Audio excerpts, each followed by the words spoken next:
Very good. Is anyone not ready? County Exec, all you. Good morning. I'm Nassau County Executive Bruce Blakeman, and we have a very honored guest that's joining us here in Nassau County today to talk about the executive order that I signed on February 22nd.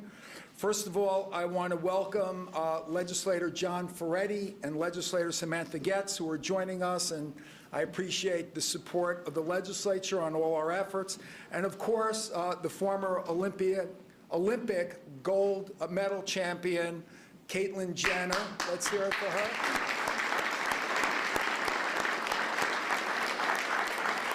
And Caitlyn, we really appreciate you coming to join with us today, because as I've said before, my executive order has one goal, and that is to make sure that competition is fair and safe here in Nassau County, and that we protect women and girls so that when they train for an athletic competition, when they train to get on a team, when they're in a meet or a tournament, that they have the ability to compete fairly.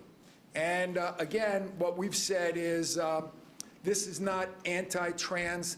This is protecting women and girls who are a protected class under federal law in the United States Constitution. And I was disappointed to receive a cease and desist order from Attorney General Letitia James, who basically said that we had to cease and desist from enforcing the executive order, which again we feel is is not only the right thing to do, but it is the legal thing to do, as women and girls are a protected class. And as a result thereof, I consulted with our lawyers who are here with us today, and they made a determination that not only was the executive order legal, but that we had an obligation to defend it. And therefore, we initiated an action in federal district court of the Eastern District of New York, basically asking the court to put an order in, a preliminary injunction against the Attorney General from trying to enforce her cease and desist order and any other affirmative action that her office might take. So I want to also thank the Mullen family, who are co-plaintiffs in this lawsuit, this federal lawsuit. And as you might also know, the New York Civil Liberties Union and others have initiated a state court action, of which our same legal team will be defending the county and the executive order in state court. And just to tell you, we are very confident that the courts will make a determination that what we did is legal. And again, we're here to protect women and girls. We're not here to pick sides or to exclude anybody. Biological males who identify themselves as females have other outlets where they can compete. They can compete against other biological males. They can compete in a co-ed league. They can compete in a transgender league if they choose to form one. But we feel that it's not a level playing field when biological males compete against women. It's not safe because biological males are bigger, stronger, and faster. And I'm very, very, again, very happy to have this American hero with us, not only just a hero in athletic competition, but a hero standing up for principles and things that she believes to be right and not being afraid to say what she feels and to say it very forcefully and very strongly. So without further ado, I'm very happy to welcome Caitlyn Jenner to our county, and I'm going to turn the floor over to her.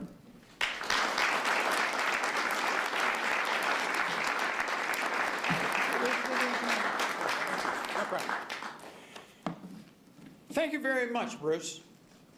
By the way, good name.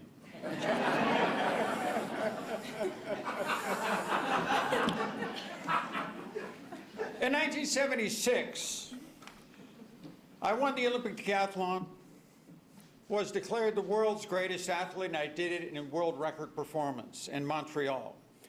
And the reason I say that is because I have been around sports my entire life. I have seen every aspect of sports. I have seen the valleys, I've seen the peaks, I know the politics, the athletes, the coaches, the governing bodies, the media, the owners, the advertisers. I've worked with everybody. I have witnessed the growth in opportunity and protection in women's sports, specifically in this country, with the adoption of Title IX in 1972.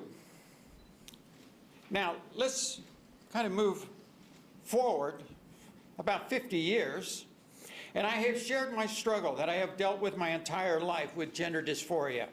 I decided to live my life publicly. I had no choice. I was a public figure as a trans person.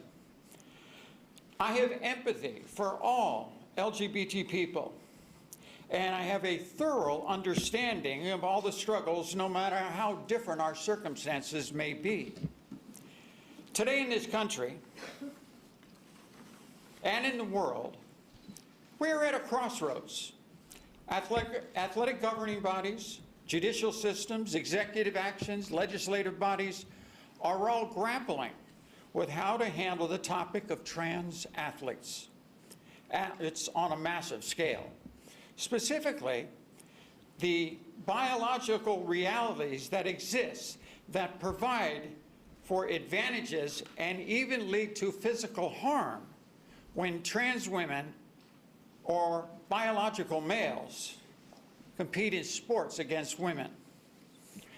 In the United States, we have a president Joe Biden, who has called for an amendment to Title IX as we know it.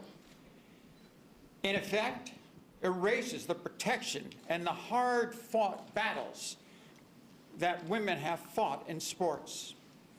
In New York, we have an activist Attorney General, Letitia James, that alleges, and it seems to think that her state laws and preferences supersede federal law, specifically Title IX and the 14th Amendment of the U.S. Constitution, which guarantees no state shall deny a person equal protection under the law. When I competed in 1972 and 76 Olympics on behalf of the good old US of A, there was a clear problem. Some of you more mature people out there may remember this, but we had the East German women. We had the Soviet women that at that time, I don't know, most of them you didn't even identify. You looked at them, you didn't know what you were looking at, physically as women. Let me give you a brief little story.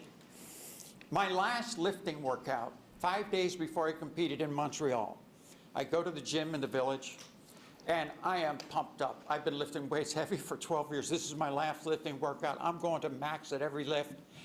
And in walks this girl, massive size. She was an East German discus thrower. Huge.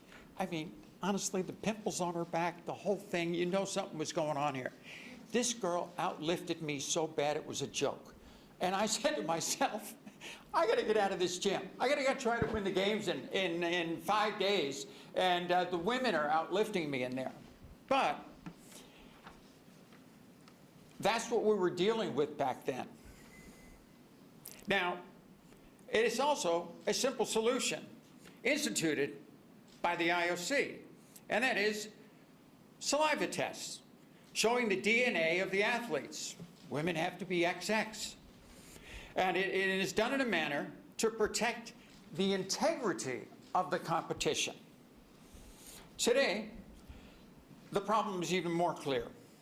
Trans women are competing against women, taking valuable opportunities for the long protected class under Title IX and causing physical harm.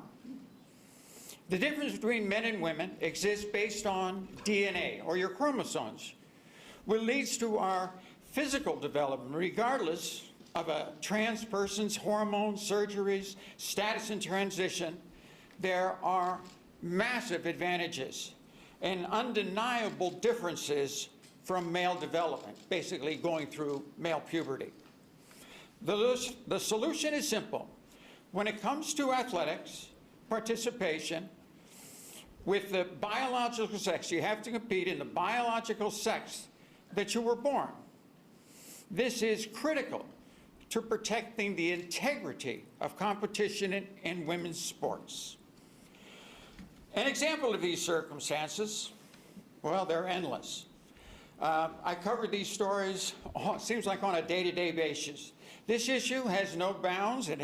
It's worldwide. It's all over the U.S., at all levels of sports and every types of sports. I have covered swimming, golf, biking, track and field, hockey, football, boxing, basketball, and today I'm going to add a new one, volleyball, to the list. One of the plaintiffs in the county's lawsuit is the Mullen family. Now, the Mullens, actually they're here, Mark and Janine, have a 16-year-old daughter who plays volleyball. Earlier, you may remember this on TV, in North Carolina, a high school girl volleyball player was spiked by a biological man in the head, causing her to fall to the ground with neck injuries and a devastating concussion. She recently made headlines when she testified in front of the North Carolina State Legislature, saying, I may be the first to speak on this subject before you, but I'm not going to be the last. The Mullins family's daughter should not have to be worried about being the next person to have to speak out about this matter. We need families to speak up now.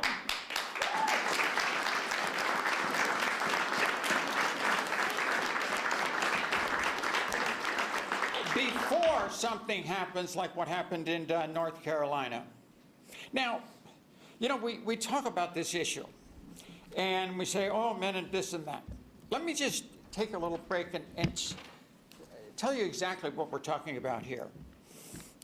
In volleyball, you know, we think of it as a non-contact sport, but these are the statistics. First, the women's net is 7.5 inches lower, making it easier to spike. Now, the average height at a high level of volleyball, men are 8 inches taller than women, okay? And they can jump 6 inches higher, males, okay? Now, the average spike for the men, a good spike, is 82 miles an hour. The average spike for women, 64 miles an hour. 30% greater velocity playing men's. And that's why we have to protect women's sports. New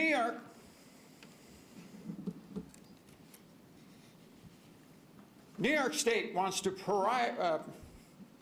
prioritize illusions like social affirmation and those trans people that we want to compete with the women, despite their biological merit characteristics and advantages.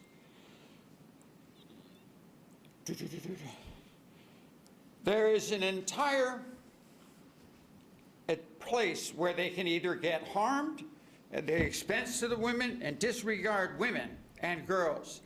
A federally protected class under Title IX that each state has to apply equal protection under the law according to the U.S. Constitution. In New York,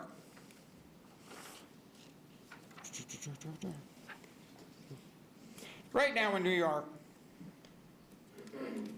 it is unrecognizable. I grew up here. It's living hellscape with the migrant crisis, rampant violent crime. I mean, I was in California and I hear about somebody got shot in the head on the subway system. And then as I'm leaving, I find out another one did. The National Guard is being deployed to the subways. Higher taxes, higher problems than that. Record amount of people and businesses leaving the state. Meanwhile, the female-led Attorney General's office has prioritized one thing: her political future. In New York, while the New Yorkers are out there dealing with all the new harsh realities of living in New York City, the Attorney General goes from protecting a former, or prosecuting a former president in the local court, and now has inserted herself into another hot topic that will get her more press coverage, more camera time, while pandering to her supporters under the guidance of inclusion and equity, and using nothing but emotional appeals. Do not be fooled. This is an elected politician perpetrating a political stunt against Nassau County. Title IX, the 14th Amendment of the Constitution, this AG has it there. She thinks that her state and her office is above U.S. law. Don't let this AG fool you and use the LGBT people for political gain. New Yorkers know this is wrong. America knows this is wrong. You know, I was born in Mount Kisco, New York, and I have represented our nation proudly as an Olympic champion and the world's greatest athlete. I flew here this morning to stand with Nassau County in their fight for the protection of women and girls in sports. Let's lead the way for all sports.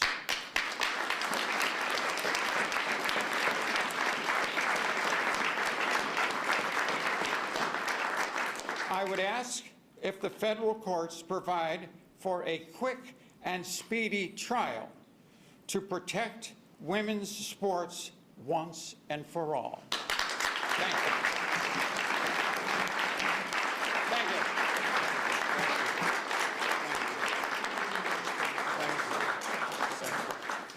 Yeah, so again, Caitlyn, thank you so much for coming to Nassau County, and you did spend your youth in Westchester County. We won't hold that against you. That's okay.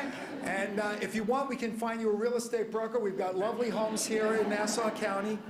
I also want to again thank Sophia Hutchins and Caitlyn's staff for helping in facilitating this appearance today. Caitlyn is not going to take any questions at this time. She's going to stand by her statement, but I will take a few questions if anybody has any questions at this time. No questions. Great. Carolyn Gussoff. Ms. Jenner calls it a political stunt on the side of Letitia James. It begs the question, you're charged with Nassau County safety and taxpayers. Are you aware of even one transgender athlete that has tried to play on one of these teams? And let's note that they're not professional teams. These are school-age children, correct, and college age.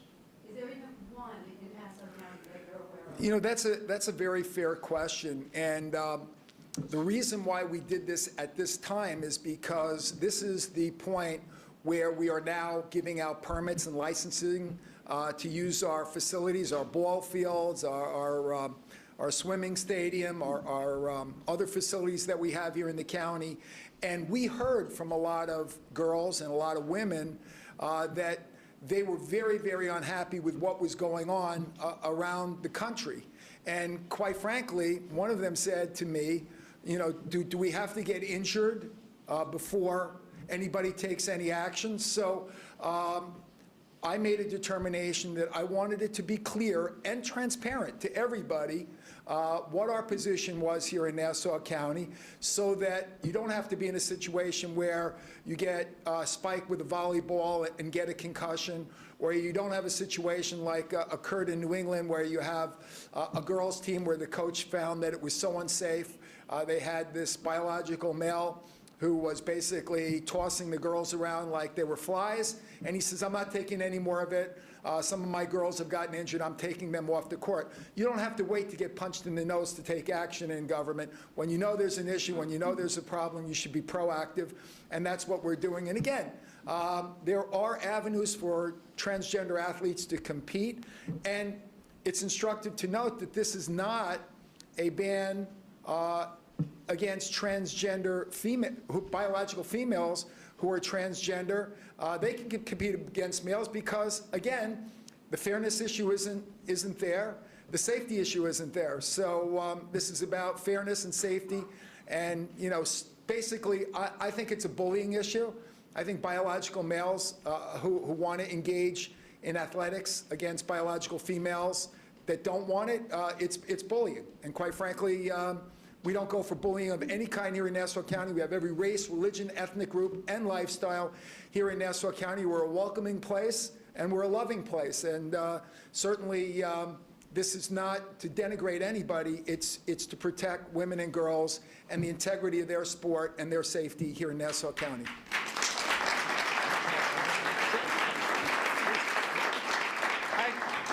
I love your question. I just want to respond. If the left wants to fight this battle on this hill, it's a losing battle. This is an 80-20 issue. 80% of the people out there do not want biological boys in women's sports. It's only 20%. I don't even know who they are. A 20% issue. And to be honest with you, if they want to fight this battle, they're going to lose. I mean, every day of my life, I walk through an airport, I walk downtown or something. People come up to me every day and say, thank you for being out there to protect women's sports. And I have been consistent with this right from the beginning, you know, and it's important that we protect women's sports. So we will win the battle. Okay. Thank you all very much. You had a question, sir? Yeah, last one. Why is Ms. Jenner best suited to support your executive order? There's lots of athletes out there Oh, yeah. I mean, I think Caitlyn said it right. Every place I go, women are coming up to me. Our receptionist has been very busy fielding calls. They're probably 9-to-1 in favor of the executive order. We had a woman call the other day. She said, I just want you to know I'm a lifelong Democrat, I'm a lesbian athlete, and I think Mr. Blakeman is right. So again, this isn't, and it shouldn't be a partisan issue. This is a common sense issue. But why aren't the other athletes up here to support you? I mean, Ms. Jenner's here, not the other athletes. What other athletes are you talking about? You said there's other athletes that support your executive Sure. order. So why not just have? Well, for obvious reasons, Caitlyn's the star of the show. She's an Olympic hero, and I'll tell you what, we've got a great legal team, but I would tell my legal team to take everything that Caitlyn said and put it in the brief, because she made the argument that I think is the common sense, smart argument that outlines exactly what the law is and why the court should protect what we're doing. Can you just explain the why? You know, why didn't Ms. Jenner make the trip all the way here to Nassau County? Some may be watching and saying, you know, this isn't exactly happening here right now. Why would someone like Ms. Jenner take the time to do this? Well, it is happening here right now. It's happening all across the United States, and Let me just yeah, make go a ahead. statement. Go ahead. I know. It's okay. It's okay.